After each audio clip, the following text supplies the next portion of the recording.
So what is the way out?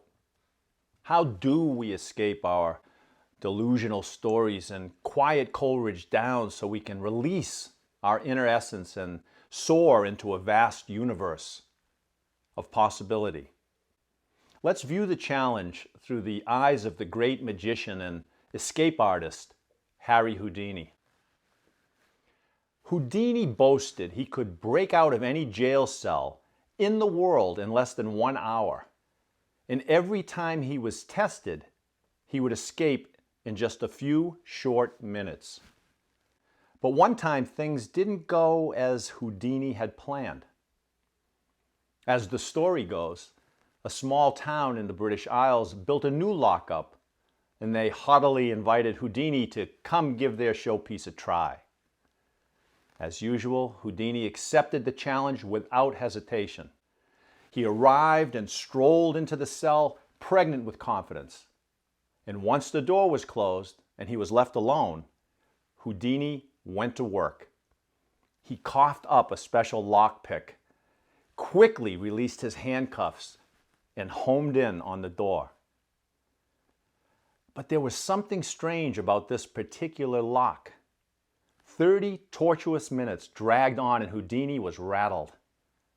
After 60, Houdini was crestfallen and drenched in sweat. Exhausted, he collapsed against the heavy metal door, and it swung open. Houdini was astonished to discover that the door was never locked, at least not in objective reality. It was only locked in his mind.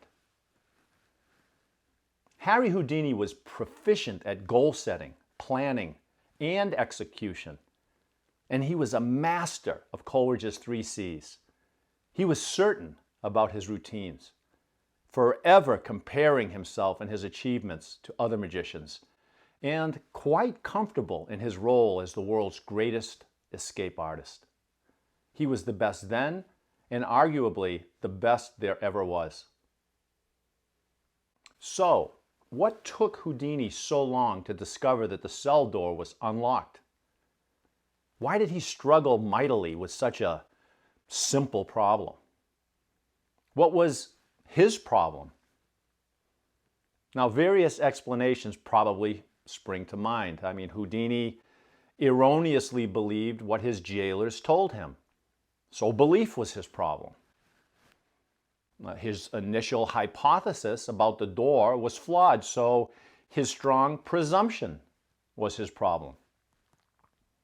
His prior experiences lulled him into a methodical routine. Therefore, mindless behavior was his problem. His hubris blinded him to the obvious. Therefore, his identity created his problem. His express goal of escaping in under an hour created a sense of urgency and mental stress, which narrowed his perspective and blocked his creativity. Therefore, his boastful goal and personal expectation was his problem. All of those answers are correct and can be summarily ascribed to one meta-explanation. Houdini's story was his problem. Because again, hero, or identity, plus goals, plus obstacle, equals story. If Houdini could have escaped his narrative mental prison, his comfortable cell of identity and certainty, he would have been relaxed and been open to the possibility that the door was never locked in the first place. He would have possessed the capacity for innocence known as negative capability, an odd-sounding term that's quite similar to the don't know Zen mind. We describe negative capability as the capacity for innocence. Because if a toddler was in that jail cell and she wanted to get out, she would have wandered over to the door and simply pushed it. So how did the originator, the poet John Keats, describe negative capability? A concept so compelling that countless articles and even entire books have been written musing on its intended meaning. Now, Keats only used the term one time in a letter to his brothers. In it, he wrote, "It struck me what quality went to form a man of achievement, especially in literature, and which Shakespeare possessed so enormously. I mean negative capability. That is, when a man is capable of being in uncertainties, mysteries, doubts, without any irritable reaching after fact and reason." Uncertainties, mysteries, and doubts without any irritable reaching after fact and reason. Keats went on to contrast that receptive and open human quality to the poet Coleridge and his obsessive search for some fundamental order or unifying knowledge of the world. Coleridge, a philosopher and critic as well as a great poet, he eventually lost himself in a world of thought. Instead of letting his essence fly amongst the swarming clouds of starlings, being one with the instinctual experience, feeling the mass of energy and the wind dancing beneath his wings, Coleridge was compelled to see patterns in the bird's complicated movements, like seeing animals in cloud formations. His urge to understand and conceptualize life eventually interrupted his realization of the complex beauty and fullness of living. Now, to be honest, we're not sure that anyone has a clear understanding of the inspiration behind or exact meaning of Keats's transformative idea, since he only used the term one time. Some say that he was influenced by his scientific studies and that it refers to the negative pole of an electric current, which is passive and receptive.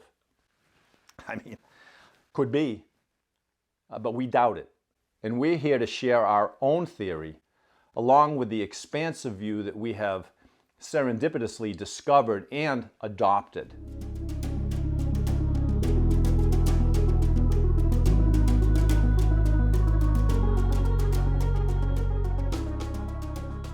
Every living creature is programmed to survive.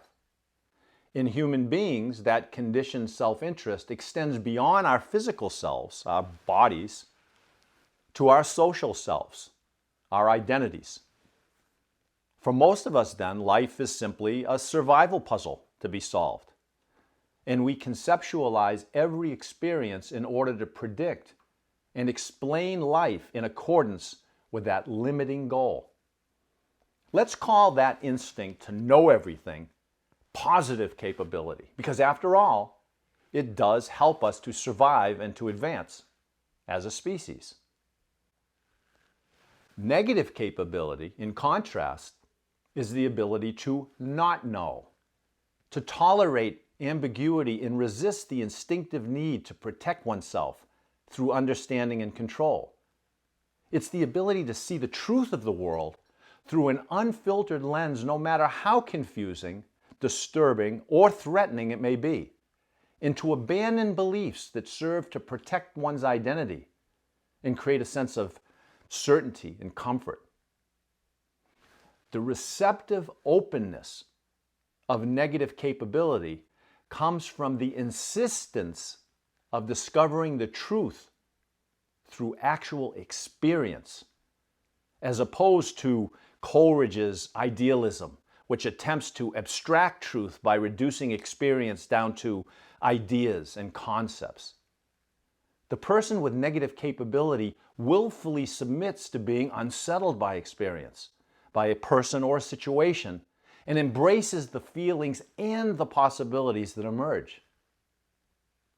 To practice negative capability, to step outside your story and negate your inherited instincts, your cultural conditioning, and your defensive identity, is the single greatest intellectual, creative, and moral leap that you can make.